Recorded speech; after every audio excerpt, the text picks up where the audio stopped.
Hello friends, welcome to creation from heaven. ഇന്ന് ഞാൻ നിങ്ങളുടെ മുന്നിൽ എത്തിയിരിക്കുന്ന ഒരു അടിപൊളി തേങ്ങ വറുത്തരച്ച നാടൻ ചിക്കൻ കറിയുമായിട്ടാണ്. നമുക്കിതിന് എന്തൊക്കെയാണ് വേണ്ടതെന്ന് കാണാം. തേങ്ങ 1 കപ്പ് ചൂടായ പാനിലേക്ക് ഇട്ട് ഒന്ന് ഇളക്കി കൊടുക്കുക. അതിനുശേഷം കുറച്ച് കറിവേപ്പില ഇട്ട് വീണ്ടും ഒന്ന് ഇളക്കി കൊടുക്കുക. ഇനി നമുക്ക് സ്പൈസസ് ആഡ് ചെയ്യാം. അതിനായിട്ട് ആദ്യം പെരുംജീരകം 1 ടീസ്പൂൺ, കറുകപ്പട്ട 4 എണ്ണം, ഗ്രാമ്പൂ 4 എണ്ണം, തക്കോലം 2 എണ്ണം, ഏലക്ക 6 എണ്ണം. ഇതെല്ലാം നമുക്ക് ഇതിലേക്ക് ഒന്ന് ഇട്ട് കൊടുത്ത് ഒന്ന് ഇളക്കിയ ശേഷം 1/2 ടീസ്പൂൺ മഞ്ഞൾപ്പൊടി ഇട്ട് കൊടുക്കുക. ഒന്ന് നന്നായി ഇളക്കി 2.5 ടേബിൾ സ്പൂൺ മല്ലിപ്പൊടി. നമ്മളൊരു കാര്യം പ്രത്യേകം ശ്രദ്ധിക്കേണ്ടത്, എപ്പോഴും ലോ ഫ്ലെയിമിൽ ഇട്ട് മാത്രമേ നമ്മൾ തേങ്ങ വറക്കാവൂ. അതുപോലെ നല്ലോണം ഇളക്കി കൊടുക്കുകയും വേണം. ഇതെന്തായാലും നിങ്ങളൊന്ന് ട്രൈ ചെയ്ത് നോക്കണം. ടേസ്റ്റി ആയിട്ടുള്ളൊരു ഡിഷാണിത്. 1.5 table spoon red chilli powder add ചെയ്ത് കൊടുക്കാം. നമുക്ക് നന്നായി ഇളക്കിക്കൊണ്ടേ ഇരിക്കണം. നമ്മൾ ഈ സ്പൈസസ് ഇട്ട് കൊടുക്കുന്നതിൻ്റെ ഇടയിലായാലും നല്ലോണം ഇളക്കി കൊടുക്കണം. 1 ടീസ്പൂൺ കുരുമുളക് പൊടി കൂടി ആഡ് ചെയ്ത ശേഷം ഇത് നന്നായി ഒരു ഗോൾഡൻ ബ്രൗൺ ആകുന്നത് വരെ റോസ്റ്റ് ചെയ്തെടുക്കുക. നന്നായി ഇളക്കിക്കൊണ്ടേ ഇരിക്കണം. അതിനുശേഷം നമുക്കിതൊന്ന് അരച്ചെടുക്കണം. സ്റ്റൗവിലേക്ക് ഒരു പാത്രം വെച്ച് ചൂടായ ശേഷം അതിലേക്ക് 1/2 കപ്പ് ഓയിൽ ഒഴിച്ചു കൊടുക്കുക. കുറച്ച് കറിവേപ്പില, പെരുംജീരകം 1 ടീസ്പൂണ്, കറുകപ്പട്ട 2 എണ്ണം, ഗ്രാമ്പു 3 എണ്ണം, 3 ഏലക്ക. ഇത് നമുക്ക് ചൂടായ എണ്ണയിലേക്ക് ഇട്ട് കൊടുക്കാം. ഇട്ട് കൊടുത്ത സ്പൈസസ് എല്ലാം ഒന്ന് ഇളക്കി മൂത്ത് വരുമ്പോഴേക്കും അതിലേക്ക് 1.5 table spoon ginger paste, 1.5 table spoon garlic paste ഇട്ട് ഒന്ന് വഴറ്റുക. അതിലേക്ക് 1/2 കപ്പ് ചെറിയ ഉള്ളി ചെറുതായി അരിഞ്ഞത്, കൂടുതൽ ചെറിയ ഉള്ളി എടുക്കുന്നതായിരിക്കും ടേസ്റ്റി, 8 സവാള സ്ലൈസായി അരിഞ്ഞത്. ഇത് നമുക്ക് ഇതിലേക്കൊന്ന് ഇട്ട് കൊടുത്ത് ഇളക്കി നന്നായി വഴറ്റാം.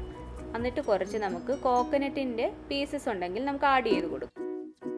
ചെറുതായി വഴഞ്ഞു വന്നിരിക്കുന്ന ഉള്ളിയിലേക്ക് നമുക്ക് നടുവേ കീറിയ 2 പച്ചമുളക് ഇട്ട് കൊടുക്കാം. എന്നിട്ട് നന്നായി ഇളക്കുക. നമ്മളെപ്പോഴും മീഡിയം ഫ്ലെയിമിൽ വേണം ഇത് ചെയ്യാനായിട്ട്. നമുക്കൊന്ന് അടച്ചു വെച്ച് വേവിക്കാം. ഇതൊന്ന് ഇളക്കി കൊടുക്കാം. അടിയിൽ കരിഞ്ഞു പിടിക്കാതിരിക്കാൻ നന്നായി ഇളക്കി കൊടുക്കുക.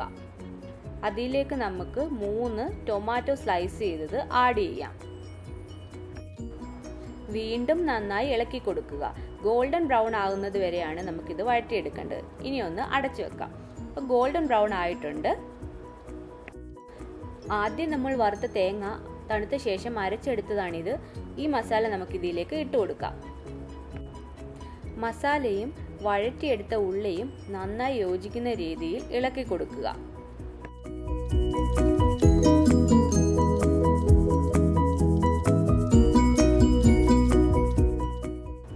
ഇട്ടുകൊടുത്ത മസാല ഒന്ന് ചൂടായി വരുമ്പോഴേക്കും നമ്മൾ അതിലേക്ക് ചിക്കൻ ഇട്ട് കൊടുക്കുക. 2 കിലോ ചിക്കനാണ് ഞാനിവിടെ എടുത്തിരിക്കുന്നത്. ഇനി നമുക്ക് ഈ മസാലയും ചിക്കനും കൂടി ഒന്ന് മിക്സ് ആകാനായിട്ട് നല്ലോണം ഒന്ന് ഇളക്കി കൊടുക്കാം.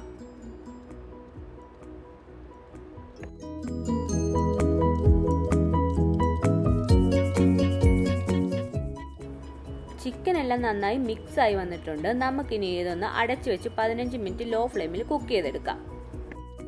15 മിനിറ്റ് കഴിഞ്ഞ് നമ്മുടെ ചിക്കനൊക്കെ ഒരു ഹാഫ് കുക്കായിട്ടുണ്ട്. നമുക്കിതൊന്ന് നന്നായി ഇളക്കി കൊടുക്കാം. ചിക്കനിലെ വെള്ളമൊക്കെ കുറച്ചിറങ്ങിയിട്ടുണ്ട്. നമുക്ക് ഇനിയും ഗ്രേവി ആവശ്യമുണ്ടെങ്കിൽ 1/2 ലിറ്റർ വെള്ളം നമുക്ക് ആഡ് ചെയ്ത് കൊടുക്കാം. 1/2 ലിറ്റർ എന്ന് പറഞ്ഞാൽ 2 ഗ്ലാസ് വെള്ളമാണ് ഞാനിവിടെ ആഡ് ചെയ്ത് കൊടുക്കുന്നത്. വീണ്ടും നമുക്കൊന്ന് ഇളക്കി കൊടുക്കാം. ഇനി നമുക്ക് ഇതിലേക്ക് കുറച്ച് ഉപ്പിട്ട് കൊടുക്കാം. ഉപ്പിൻ്റെ അളവ് ഞാൻ പറയുന്നില്ല, നിങ്ങളുടെ ടേസ്റ്റിനനുസരിച്ച് ഉപ്പിട്ട് കൊടുക്കാവുന്നതാണ്. ഒന്ന് ഇളക്കിയ ശേഷം നമുക്ക് ചിക്കൻ നന്നായി കുക്കാകുന്നത് വരെ നമുക്ക് അടച്ചു വെച്ചൊന്ന് കുക്ക് ചെയ്യാം. ഇനി ഇതൊന്ന് തുറന്നു നോക്കാം.